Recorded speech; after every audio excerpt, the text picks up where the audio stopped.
ये कब कहती हूँ तुम मेरे गले का हार हो जाओ, ये कब कहती हूँ तुम मेरे गले का हार हो जाओ, वहीं से लौट जाना तुम जहाँ से बेजार हो जाओ।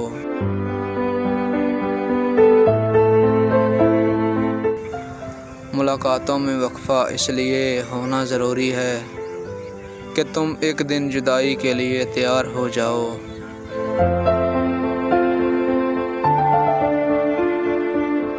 बहुत जल्द समझ में आने लगते हो ज़माने को, बहुत जल्द आसान हो, थोड़े बहुत दुश्वार हो जाओ।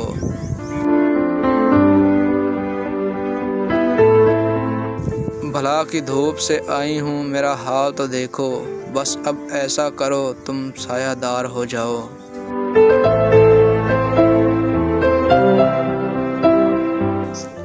अभी पढ़ने के दिन हैं लिख भी लेना हाले दिल अपना, अभी पढ़ने के दिन हैं लिख भी लेना हाले दिल अपना, मगर लिखना तभी जब लाके इजहार हो जाओ, मगर लिखना तभी जब लाके इजहार हो जाओ।